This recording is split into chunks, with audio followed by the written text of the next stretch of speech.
دیا، ذرا جو دل سے یہ کہا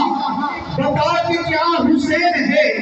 صدا یہ آئی جان لے، صدا صدا حسین ہے،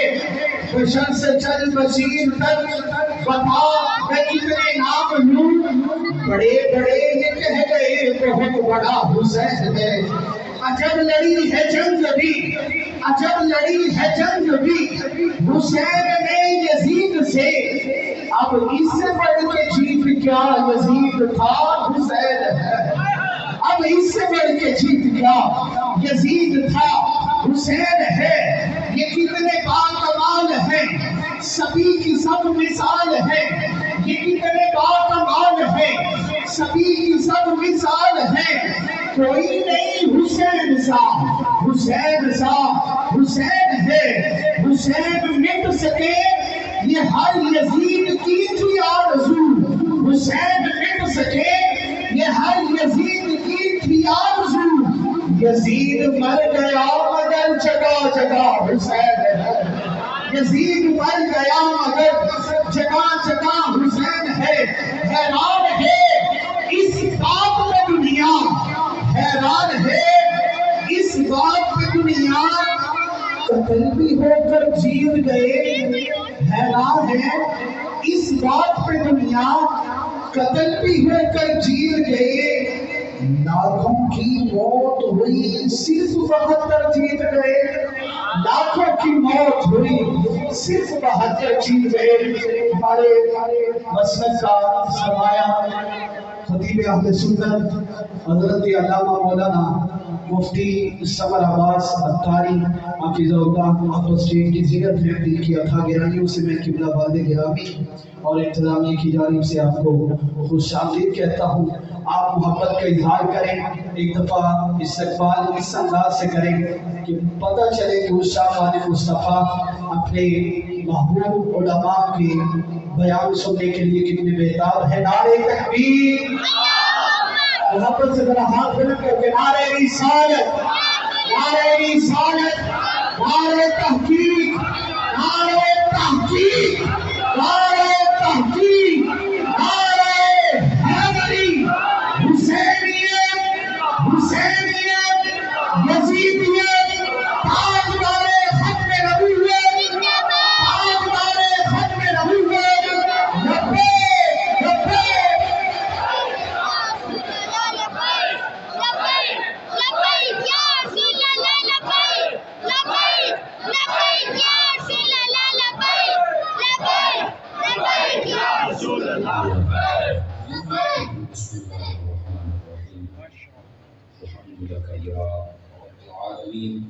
والسلام على خاتم الأنبياء والمرسلين أما بعد فأعوذ بالله من الشيطان الرجيم بسم الله الرحمن الرحيم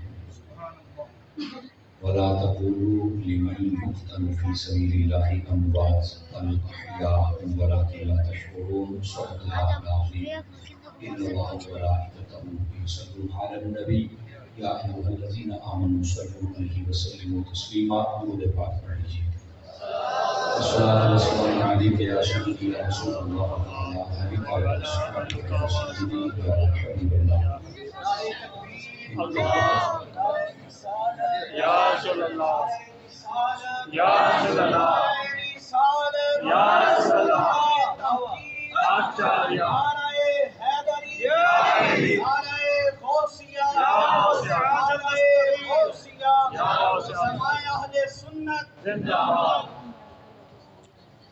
حضرت علامہ مولانا پیر طریقت مفتی محمد ارشاد علی قادری اشرفی آپ تشریف لائے، ہم دل کی عطا گرانیوں سے آپ کو خوش آمدید۔ انتہائی عزت و تکریم کی لائق زینت محفل سادات کرام معزز و مکرم علماء کرام جملہ وشاکان صحابہ و اہل بیت، اللہ رب العزت کی فضل و توفیق سے ہم سب آج کی اس خوبصورت بزم پاک میں شریک ہیں، دعا گو مخلہ خیال ہم سب کا حاصل ہونا اپنی بلند بارگاہ میں قبول و منظور فرمائے۔ آج کا یہ خوبصورت پروگرام اس اہل سنت کی عظیم ادارہ جامعہ قادریہ میں اپنی پوری آب و تاب کے ساتھ جاری و ساری ہے۔ میں دعا گو ہوں ہمارے اس ادارے کے محترم اعلیٰ و خادم اعلیٰ نہایت ہی ہمارے مخلص اور مشفق بھائی اور دوست حضرت علامہ مولانا غلام مصطفیٰ رضا القادری صاحب دامت ظلہ اور آپ کی ساری ٹیم، میں ان کو مبارکباد پیش کرتا ہوں۔ خلاق عالم ان کی طرف سے یہ ہدیہ اپنی بارگاہ میں قبول فرمائے، اور جتنے بھی سادات و علماء تشریف فرما ہیں، خلاق عالم سب کی حاضریاں ہم سب کے لیے ذریعہ نجات بنائیں۔ قبل اس کے کہ میں بات شروع کروں اور آپ حضرات سماعت فرمائیں، آپ کی خدمتوں میں عرض ہے توجہ رکھیے تاکہ بات کرنے اور سننے کا سکون مل سکے۔ ایک حدیث شریف سے میں بات کا آغاز کرتا ہوں۔ حضور سرور عالم نور مجسم رسول مکرم صلی اللہ علیہ وآلہ واصحابہ وبارک وسلم، آپ نے ارشاد فرمایا من صلی علیہ 50 مرۃ فی کل یوم صافحتہ یوم القیامہ، فرمایا جو بندہ ہر روز میری ذات پر 50 مرتبہ درود و سلام پڑھے، میرے آقا فرماتے ہیں قیامت والے دن میں اس بندے کے ساتھ مصافحہ فرماؤں۔ یہ بہت بڑی سعادت ہے، اس واسطے کوشش کیا کریں کہ یہ 50 مرتبہ کا وظیفہ روزانہ کی بنیاد پر مکمل ہو سکے، اور اگر پڑھتے پڑھتے لطف زیادہ آ جائے تو پھر بے شک 1000 مرتبہ بھی پڑھ لیں۔ اللہ ہم سب کو عمل کی توفیق عطا فرمائے۔ اس کی دمک کم کر کے آواز کھولے دے، دمک کم کر دے، تھوڑی سی آواز بہت بڑی ہے، اس کو اور کم کر آواز کھول دے تھوڑی سی۔ گرامی قدر حضرات، چونکہ آج محرم الحرام شریف کی 9 تاریخ اور یہ جو رات گزری ہے جس میں میں اور آپ یہاں پہ بیٹھے ہوئے ہیں،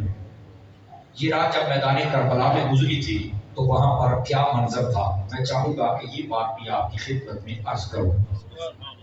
چونکہ جن شہنشاہوں کا ذکر کرنے ہم بیٹھے ہیں ان کی ان خاص اداؤں کو بھی ذکر کرنا ضروری ہے۔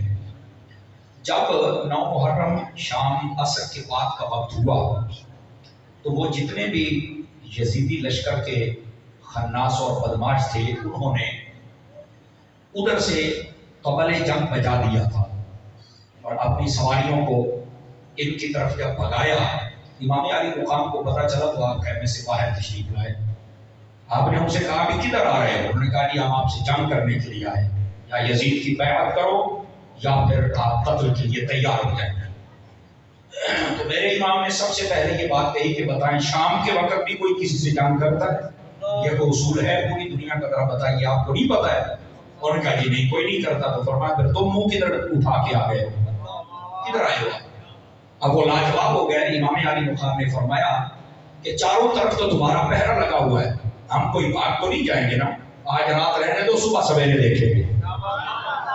سمجھ آئی میری بات کی؟ فرمایا رات رہنے دو، صبح سویرے دیکھ لیں، صبح جو تمہارا جی چاہے اس کے مطابق کام ہوگا۔ انہوں نے کہا ٹھیک ہے جی۔ یہاں پر بعض علماء نے یہ بھی لکھا ہے کہ آپ نے ان سے کہا تھا کہ آج رات ہمیں دینا، تو کسی نے کہا کہ آج رات کیا سوچنا ہے؟ فرمایا سوچنے کے لیے پچھلے 10 دن کافی تھے۔ سمجھ آ رہی ہے میری بات کی؟ فرانسی کے اوپر جتنے بیٹھے ہیں آج سوچنے کے لیے بڑے دن تھے، ہم نے جو سوچنا تھا وہ سوچ لیا ہے۔ پھر کہا کہ آج رات کی مہلت کیوں مانگی ہے؟ تو آپ نے جو جواب دیا بڑا غور سے سننے والا ہے۔ فرمایا ہمارا جی چاہتا ہے کہ ہم آج کی رات بڑے جوش و جذبے کے ساتھ اپنے رب کی عبادت کر کے اللہ کی بارگاہ میں، اس لیے ہم آپ سے یہ کہہ رہے ہیں کہ آپ صبح آ جانا۔ وہ سارے کے سارے چلے گئے۔ امام علی مقام نے مغرب کی نماز پڑھائی، عشاء کی نماز پڑھائی، اس کے بعد آپ نے جتنے مرد حضرات تھے ان کو ایک جگہ پہ جمع فرمایا، اور آپ کو یہ علم ہونا چاہیے امام علی مقام کا یہ ٹوٹل جو قافلہ تھا، مرد عورتیں بچے خادم نوکر ملا کے، یہ 82 نفوس پر مشتمل تھا۔ 82، ایک کتاب میں 140 کا ذکر ہے، ایک میں 245 کا ذکر بھی ہے، لیکن 82 والے کو زیادہ بیان کیا جاتا ہے۔ بات سمجھ آ رہی ہے میری بات کی؟ یہ صرف اتنے احباب و حضرات تھے،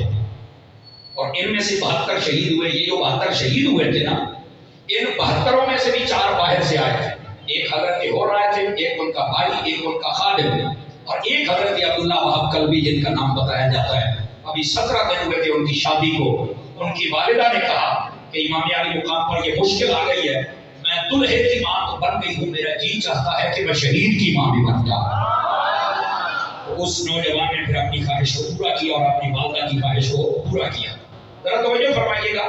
اس اعتبار سے 68 افراد بنتے تھے قافلہ حسینی کے، اور یہ جو 68 تھے ان میں سے 18 19 یا 21 یہ تین قول ہے 18 19 یا 21 یہ افراد خاندان نبوت کے تھے ان کے علاوہ 8 تیرے اور میرے نبی کے صحابی بھی تھے یہ کوئی ذہن میں نہ رکھے بغیر صحابی نہیں تھے 8 نبی پاک کے صحابی بھی تھے بعد میں ویسے 12 تک کے افراد کے نام لکھے ہیں لیکن زیادہ نے 8 بار اتفاق کیا تو اس لیے میں یہ سنا رہا ہوں اور باقی وہ تابعین اور خادمین تھے آپ کے جو آپ کے ساتھ تھے اب اتنا مختصر قافلہ کیوں تھا یہ بھی سن لیں اس لیے کہ امام علی مقام جنگ لڑنے نہیں آئے تھے یہ بات ذہن نشین فرما لیں آپ جنگ لڑنے نہیں آئے تھے اور اگر آپ جنگ لڑنے آتے تو آپ کربلا میں نہ آتے آپ مکے اور مدینے میں ٹھہرتے اور پھر زمانہ دیکھتا کہ یزید کیسے ہار کے جاتا ہے ویسے یہ ایک الگ بات ہے کہ امام علی مقام یہاں جنگ لڑنے نہیں آئے تھے پھر بھی جیت گئے آواز بڑھتی ہے میرا پتر اونچی بولو ذرا اونچی بولو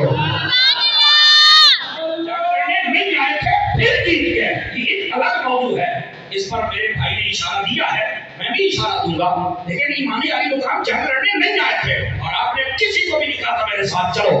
اگر آپ کہتے کوئی نہ جاتا تو پھر ایک الگ بات تھی پھر اس کا جواب دینا ضروری تھا امام علی مقام تو وہاں اس لیے سے آئے نہیں تھے وہ تو کوفیوں نے خط لکھ کے بلایا تھا کہ آپ دینی معاملات میں ہماری رہنمائی کریں آپ تو اس لیے کہتے جنگ لڑنے تو نہیں کہتے اور ویسے بھی جو جنگ لڑنے گئے وہ 6 ماہ کا علی اصغر تو ساتھ لے کے نہیں جاری ہے وہ بھائی جو جنگ لڑنے کے لیے جائے وہ بیوی بچے ساتھ لے کے نہیں جاتا جو جنگ لڑنے کے لیے جائے وہ بغیر ساز و سامان کے نہیں جاتا تو اس بات کو ذہن سے پہلے صاف کریں کہ امام جنگ لڑنے گئے تھے وہاں ماحول ایسا بن گیا امام علی مقام نے 3 باتیں سامنے رکھی تھی نوٹ کریں ان باتوں کو پڑھے لکھے حضرات ہیں نمبر 1 آپ نے فرمایا تھا کہ تم نے مجھے بلایا آج میرے سامنے کھڑے ہو یا تو مجھے یزید کے پاس لے جاؤ کہ میں وہ دی آنکھ دے وچ آنکھ پا کے گل کراں اور آئے مزہ نہیں ہوندا پیا سامنے بیٹھ جاندے ہو تے چپ کر جاندے ہو خدا دے بندے ہو سمجھو آپ نے فرمایا پہلی بات مجھے یزید کے پاس لے کے جاؤ والی آنکھ تک پا کے گل کراں گا نہیں تو مجھے واپس مدینے جانے دو میں خود نہیں آیا تو میں نے بلایا ہے آپ نے کہا تو نے خط لکھا تو نے سب کے نام لیا آپ نے اور آپ نے فرمایا اگر یہ بھی نہیں کرنے دیتے تو پھر جہاں تک یزید کی سلطنت ہے وہاں سے میں دوسرے ملک میں چلا جاتا ہوں تسی جانو تو تھوڑا یزید ہی جان ہے یہ والی بات تھی انہوں نے کہا نہیں جی یزید کا آرڈر ہے آپ نے آخر کی آرڈر ہے بھی ہوگا تھوڑا جا خدا کا خوف کرو بھائی اپنی ملٹری بند کرو مہربانی فرماؤ یہ امام پاک کا ذکر ہے بھائی توجہ فرمائیں تھوڑا سا بچوں پر تھوڑا سا کنٹرول کریں اور جان رکھیں تاکہ میں بات سنا پاؤں بولیں گے سبحان اللہ محبت کے ساتھ بھائی آواز آپ کی کمزوروں والی ہے مجھے جوانوں والی چاہیے جوانوں والی سبحان اللہ سبحان اللہ اس انداز کے ساتھ کئی چوٹ چھاپ پڑھ کے بیٹھے ہیں آپ کو کون سامنے بنانا والا ہے کہ نیزے چڑھ کے دو اس بات سے کچھ بھی باجی کو لوگ سارے جڑا سکے کھپے نا سارے تگڑے ہو کے بیٹھو امام علی مقام نے یہ 3 باتیں کیوں نہ کہ نہیں سارے 2 کی طرف آرڈر ہے کیوں نہیں آتا اور نے کہا یا یزید کی بیعت کرو یا قتل کے لیے تیار ہو جاؤ امام نے فرمایا بیعت تو میں نے کرنی نہیں کہا کیوں فرمایا میں پاک ہوں اے پلیت جو پاک ہاتھ ہے وہ پلیت ہاتھوں میں نہیں جا سکتا اور رہ گئی یہ بات کہ میں قتل کر دیا جاؤں گا کہ فرمایا اے میں قتل تو ڈراؤ نہ میں علی کا پتر جناب یعنی اس ڈیٹ والے بھی ہاتھ اٹھانے تو کوئی ایسی بات نہیں اٹھائیے آپ نے ہاتھ اٹھانا